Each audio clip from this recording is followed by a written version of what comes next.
pagi para siswa semuanya. Sudah siap mengikuti MPLS hari ini? Untuk hari ini kita akan masuk dalam tema penumbuhan motivasi, semangat, dan cara belajar yang efektif. Nah, hari ini saya tidak sendiri, tetapi bersama saya ini sudah ada Mas Dr. Ludang Pradipta Rizky, dokter spesialis mikrobiologi klinis. Ya. Beliau ini dosen di Universitas Gadjah Mada, juga ya Fakultas Kedokteran, juga dokter di dua rumah sakit swasta. Di mana itu? Di PKU dan di Rumah Sakit Sewa. Oh, nah ini pasti para siswa bertanya-tanya nih, kenapa kok ada Mas Ludang di sini? Nah, ini sebagai bocorannya, Mas Ludang itu adalah alumni SMA 8 tahun 2001 ya. Lulusnya. Oh ya, lulusnya 2001, kemudian ketua OSIS, ketua 2 tahun 98 99 waktu kelas 10 kalau sekarang. Kemudian kalau tahun berikutnya itu sudah ketua umum. Ya. Nah, bisa dibayangkan nih bagaimana Mas Ludang itu membagi waktu antara organisasi dengan belajar gitu. Nah, supaya lengkap ini Mas Ludang, silakan Mas Ludang bisa menyapa adik-adik angkatan 2023 sekaligus memperkenalkan diri. Monggo Mas Ludang. Terima kasih. Assalamualaikum warahmatullahi wabarakatuh. Pada adik-adik siswa-siswi SMA Negeri 8 Yogyakarta angkatan 2020-2021. Sekali lagi saya mengucapkan selamat datang. Selamat bergabung menjadi keluarga besar SMA 8 atau lebih kerennya di Layuta 8 Yogyakarta. Dan perkenalkan, saya Ludang Pradipta Rizky. Saya juga dulu menikmati sekolah di SMA 8 ini dengan kondisi yang mungkin sudah berbeda jauh dengan saya dulu sekolah di sini. Ya, ini Mas Ludang. Tadi sudah di prolognya saya sudah bilang bagaimana membagi waktu, kemudian memotivasi diri untuk berprestasi, kemudian tadi tetap bisa menjadi ketua OSIS dan masuk di kedokteran umum yang terkenal sulit. Nah, sekarang Mas Ludang yang bercerita nih, bagaimana dulu strateginya gitu. Terima kasih Bu. Jadi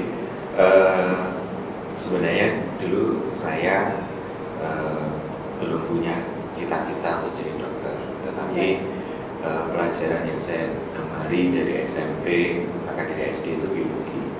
Saya dulu SMP yang Negeri 5. Waktu itu ada tugas untuk bikin anatomi hewan, itu saya senang sekali itu gambar. Seterusnya itu SMA juga seperti itu. Akhirnya saya mempunyai keinginan untuk mempelajari tentang hal hidup. Sehingga waktu saya sekolah di sini, saya ambil IPA. Dulu ada pembagian kelasnya IPA dan IPS. Dulu hanya IPA IPS itu ya? Jurusannya saya masuk IPA di kelas 3. Kemudian saya mengambil pilihan waktu itu masih zaman UMPTN yang berbau-bau pada hidup atau manusia khususnya. Sehingga pilihan pertama saya dulu kedokteran, yang kedua saya psikologi, ketiga teknologi hasil pertanian. Jadi harapannya kalau nggak periksa orangnya, yang satu periksa jiwanya atau memberi suplai makanan ya, karena dulu waktu belum ada program studi gizi ya. Sehingga harapan saya kalau saya kuliah di THP, teknologi hasil pertanian, ada modifikasi, inovasi bagaimana orang itu tetap bisa hidup dengan gizi yang cukup kan, bayangan saya seperti itu, karena saya senang mempelajari dinamika manusia. Berarti kalau saya ambil pertama kali, kalau kita itu mau optimal, berarti senang dulu ya? Iya, senang dulu. Terus setelah senang bagaimana nih? Termasuk organisasi. Jadi waktu itu kenapa saya ada HEP ya, karya Eka Paksi, saya masih ingat terus. itu hampir seperti masa orientasi. Disitulah mulai digembleng kakak kelas untuk mencari bakat leadership atau kepemimpinan, dan waktu itu kami bersyukur dapat masuk kriteria itu, dan dari situ pengalaman atau pertama kali saya terpapar organisasi, karena sebenarnya saya senang organisasi. Bagaimana organisasi itu kita bisa merasakan, mendengar perbedaan pendapat, dan yang paling penting lagi kita juga bisa kompak, kita bisa menyelesaikan masalah dengan cara yang paling smooth, yang paling enak, diskusi dan seperti itu. Sehingga waktu itu ya setengahnya tidak menyangka terpilih menjadi ketua 2 masih waktu kelas 1. Jadi bisa dibayangkan tahun pertama sekolah di sini sudah harus ikut organisasi, walaupun dari segi tugasnya mungkin lebih ringan karena dibanding dengan ketua umum maupun struktur yang lain. Tetapi untuk dari situlah saya belajar bagaimana membagi waktu dengan jadwal yang mungkin tiap-tiap kelas atau tiap kakak kelas itu kan berbeda-beda. Tapi yang penting hari ini selesai jam sekian sore harus rapat, ya kita ikutin. Yang waktu itu mungkin masih Senin sampai Jumat. Ya, jadi Mas Rudang tadi kalau saya rangkum, kalau mau optimal di pembelajaran itu berarti pertama harus suka dulu ya. Kalau perlu suka sama gurunya dulu ya. Betul itu. Gitu. Karena kalau nggak suka sama gurunya, biasanya pelajarannya juga nggak suka itu. Ya, yang penting kondisi kita tuh nyaman dulu itu loh. Karena faktor-faktor yang lain seperti tidak hanya guru, mungkin juga materinya kadang kalau sudah belajar, misalnya matematika ya, dulu zaman dulu kan ada namanya limit ya. Di SMA ini dipelajari limit diferensial, saya masih ingat. Kalau tidak suka materinya, terlepas gurunya sudah interaktif dan kitanya juga sudah dalam kondisi fit dalam belajar, tetap aja karena ketakutan itu tadi yang di bayangan kita itu yang seolah-olah jadi kita jadi takut untuk mempelajari. Yang penting minat dulu, seneng dulu ya. Terus optimis kalau itu memang bisa kita pelajari gitu. Ya, terus kalau organisasi berarti harus berani mencoba ya. Harus berani mencoba. Wah, ternyata kok iya bisa ini gitu ya. Dari awalnya kan kita betul-betul, saya pribadi kan buta organisasi, tetapi karena saya punya keinginan, ada kesempatan juga, kakak tingkat waktu itu juga memberi kesempatan untuk ayo gabung, ya saya ambil kesempatan itu dan saya tekuni. Ternyata ya lagi-lagi dengan dasar saya suka terlebih dahulu organisasi. Terus kemudian tadi supaya bisa membagi waktu, tadi kelihatannya kan ketika pelajaran kita fokus pelajaran gitu ya. Betul. Tapi kemudian ketika ada kegiatan ya kita kegiatan gitu ya. Manajemen waktu ya. Mungkin ini yang perlu dilatih buat adik-adik mulai dari SMA itu sudah mulai mandiri. Artinya waktu itu betul-betul kita ngukur diri juga. Artinya apakah kita punya waktu, punya jam untuk istirahat itu juga harus terkendali dengan baik. Jadi misalnya kalau kegiatan di sore hari pun juga ada batasannya. Biasanya saya kalau sudah menjelang maghrib tuh ya harus mau pulang ya pulang. Apapun itu kalau belum selesai ya dilanjutkan besok. Dan yang penting konsisten juga Bu. Konsisten. Misalnya ada tugas ya sejauh mungkin, kalau harusnya belajarnya malam capek, saya siasati biasanya menjelang subuh itu. Jadi itu yang paling menyenangkan tuh, belajar jam 2 itu sampai subuh itu menyenangkan karena kita masih fresh, nggak ada yang mengganggu. Dan walaupun hitungan jamnya sama, sampai sekarang saya praktekkan hitungan jam itu kan sama, 1 jam 60 menit, tetapi efektivitas kita bekerja luarannya itu terasa lebih bobotnya lebih banyak kalau kita kerjakan pada pagi hari, dini hari. Karena mungkin kita bisa lebih fokus, konsentrasi kita bisa di situ. Misalnya kita nulis atau ngetik gitu ya. Dari kalau kita kerjakan di jam-jam 8 malam sampai jam 10 dibandingkan jam 2 sampai jam 4 dini hari, kok lembarnya itu atau hasilnya itu jauh lebih banyak dini hari. Berarti kita harus bisa mengukur diri sendiri. Saya itu paling enak belajar kapan ya? Apakah malam, apakah pagi? Nah, berarti kan manajemen waktu. Kemudian disesuaikan dengan pemahaman terhadap diri sendiri tadi. Tambahan sedikit Bu, ini kaitannya pengalaman kami, saya juga pendidik ya, dalam artian saya juga dosen, dan di bidang yang mungkin juga relatif agak susah untuk disampaikan. Kita mengenal ada metode pembelajaran. Metodenya harus dikenali terlebih dahulu. Kalau saya biasa bicara dengan mahasiswa itu Anda harus kenal dulu karakternya, Anda belajar tipe yang mana, karena ada 3 paling enggak. Apakah ada tipe visual, artinya gaya belajarnya, artinya memang dengan tidak perlu nyatet, tapi Anda benar-benar fokus, HP dimatikan kalau zaman sekarang ya. Kalau dulu kan memang nggak ada HP, tapi kita konsentrasi di papan tulis, konsentrasi apa yang diperagakan atau yang dituliskan oleh guru, itulah yang tipe visual. Sehingga teman-teman yang punya karakter seperti itu ya, kalau dipikir dengan temennya, nanya kok kamu nggak pernah nyatet, biasanya seperti itu. Kok kamu bisa paham sih, padahal kamu nggak pernah nyatet. Nah, itu bedanya di situ. Atau tipe yang audiovisual atau audio, pendengaran.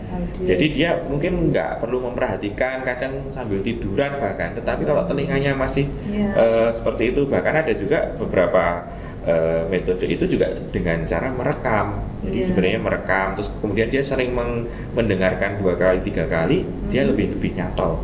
Nah, ada yang kombinasi yang kedua. Ada juga yang kinestetik. Nah, betul. Harus nyatet. Harus misalnya kalau bikin catatan biologi itu ya benar-benar harus nyatet. Bikin anatominya itu juga harus benar-benar, kalau perlu diwarnai. Bahkan ada kalimat-kalimat atau kata-kata penting di situ untuk rangkuman, kadang di stabilo warna-warni itu kinetik tadi ya. Jadi memang harus dikenali. Jadi kita harus kenal dulu kita tuh tipenya yang mana. Lebih senang melihat, mendengar, atau gerak. Iya betul. Saya kalau mengajar biasanya saya tes dulu. Kebetulan ada tes itu kan. Ada tes kamu sebenarnya visual, audio, ataukah kinestetik gitu. Karena kan kalau sudah mengenal itu lebih mudah nanti. Saya kebetulan termasuk visual. Jadi saya biasanya membuat apa itu bagan-bagan, coretan-coretan gitu ya. Nah itu lebih pas daripada saya mendengarkan itu. Berarti tadi ada seneng gitu ya. Yang pertama seneng, kemudian minat, kemudian harus tekun kan, konsentrasi ke situ.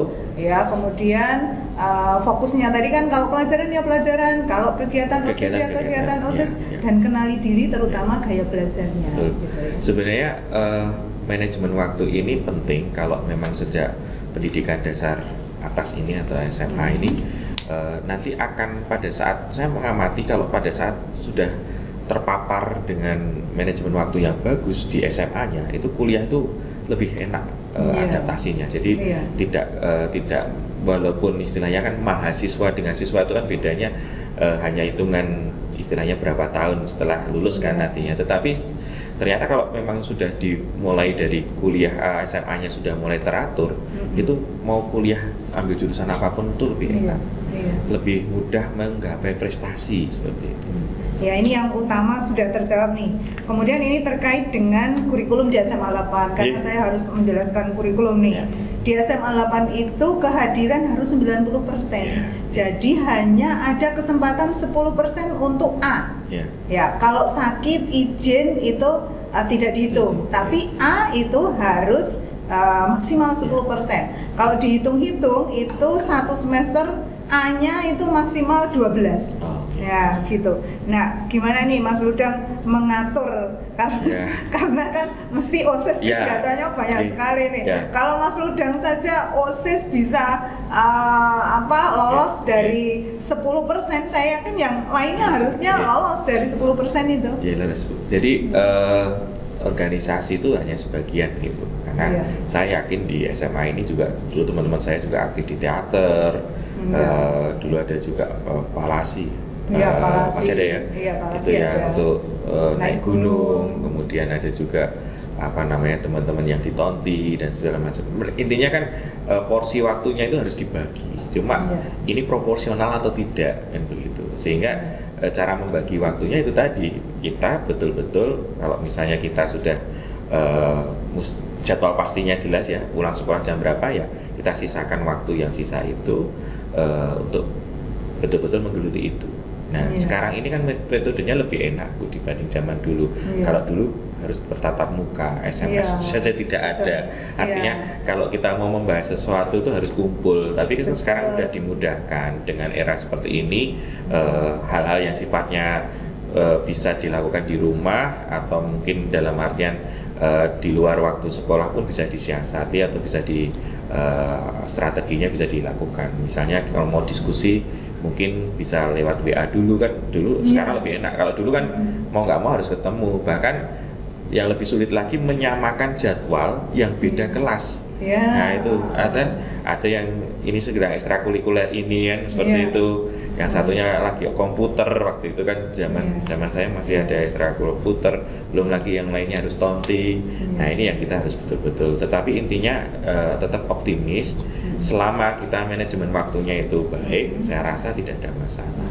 Dan mungkin itu kuncinya komunikasi ya, supaya tidak dihitung gitu loh. Kan izin tidak terlalu susah ya. Untuk izin tidak terlalu susah. Kalau sakit kan kita tidak mengharapkan. Jadi yang penting komunikasi. Dan prioritas kapan kita harus meninggalkan, semisal harus meninggalkan pelajaran, itu betul-betul yang kita harus pastikan tuh yang urgent.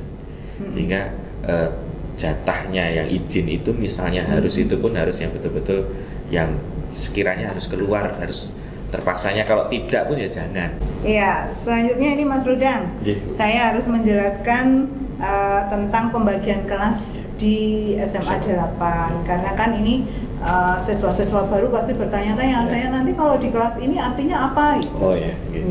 Ini kan SMA 8 itu ada 8 kelas, 7 IPA, 1 IPS.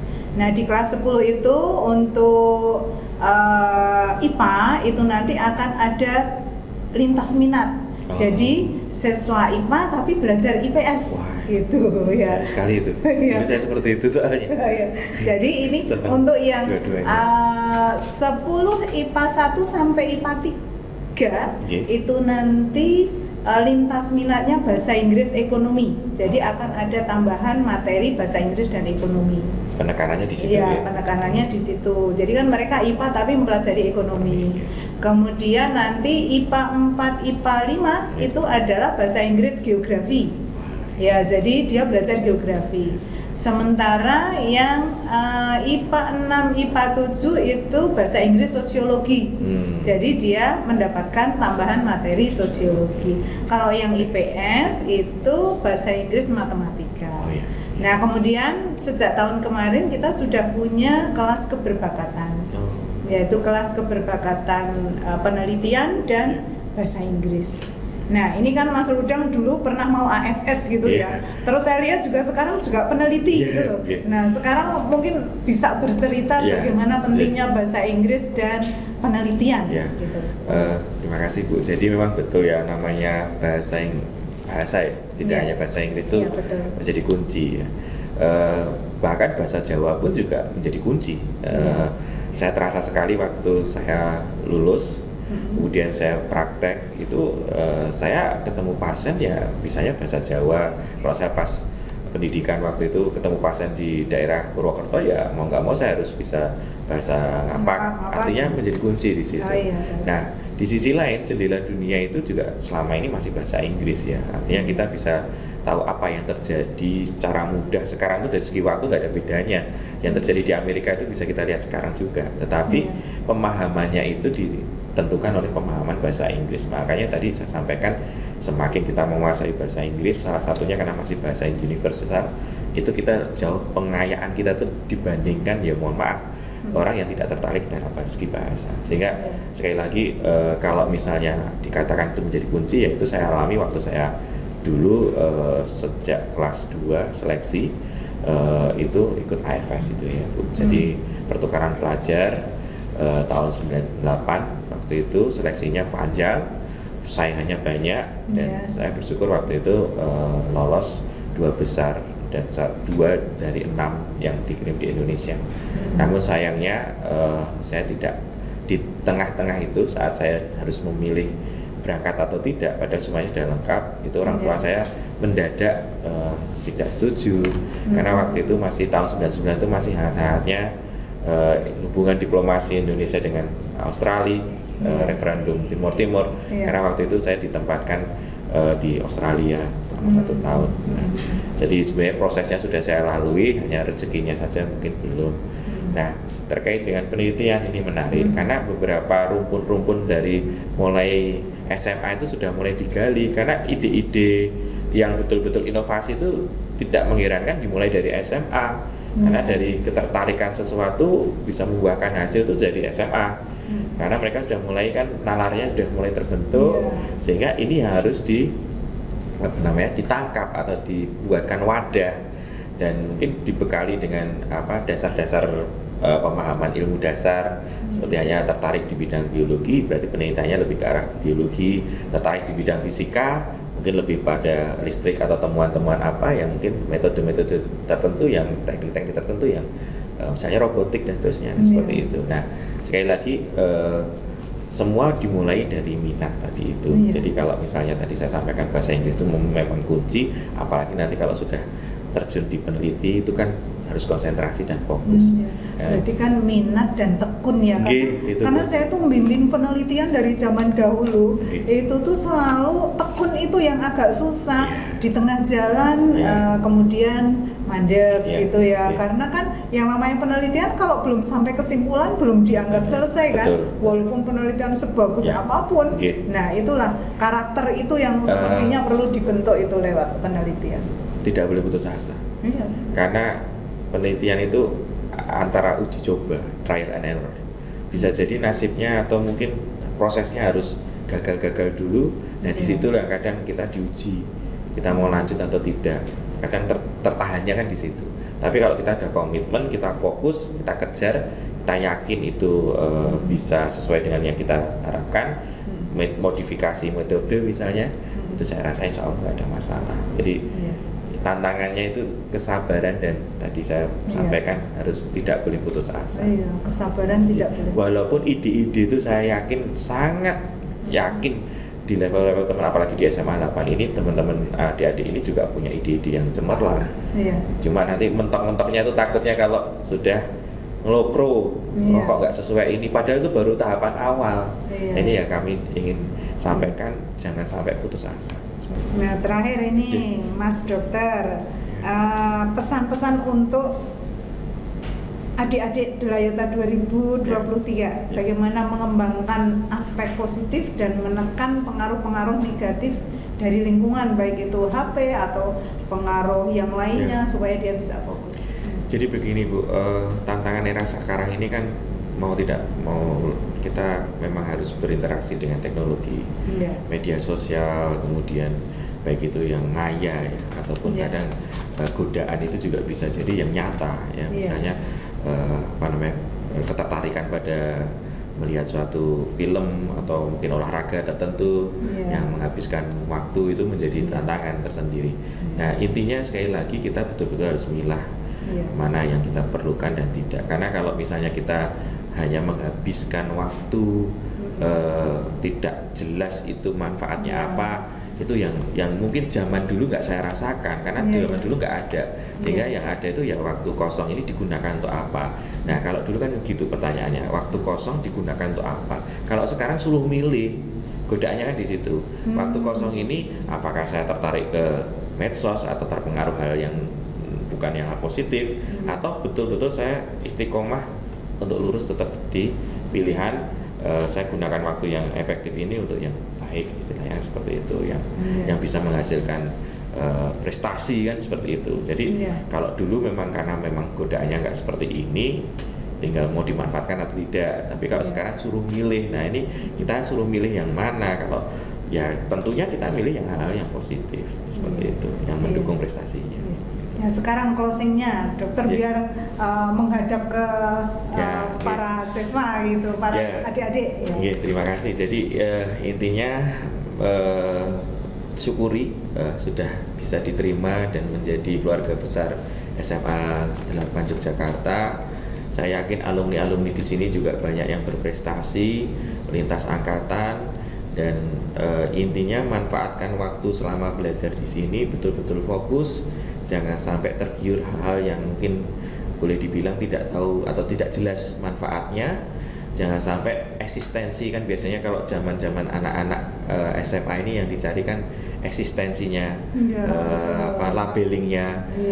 Saya kalau nggak kayak gini nggak terkenal. Justru kalau ingin terkenal, pilihlah minat-minat yang bermanfaat, entah itu di olahraga, entah itu di seni, entah itu di penelitian, bahkan di organisasi pun itu menjadi salah satu cara untuk Anda bisa menunjukkan karakteristik Anda sendiri. Tidak perlu terpengaruh orang-orang lain, bahkan kalau ingin beda yang bagus, kenapa tidak? Itu yang saya ingin tunjukkan ke adik-adik semua. Tidak harus terpengaruh seolah-olah Anda dikucilkan, tapi kalau justru Anda berada di jalan yang benar, pilihan yang benar, Anda bisa lebih merasakan keberadaan Anda dan orang bisa menilai Anda seperti itu. Mungkin seperti itu. Iya, baik, terima kasih Mas Rudang atas kehadirannya. Sami-sami. Semoga dapat menginspirasi Amin, insyaallah. Adik-adik 2023. Ya. Begitu ya para siswa. Terima kasih atas perhatiannya. Jangan lupa ada soal yang harus dikerjakan. Terima kasih. Assalamualaikum warahmatullahi wabarakatuh. Waalaikumsalam.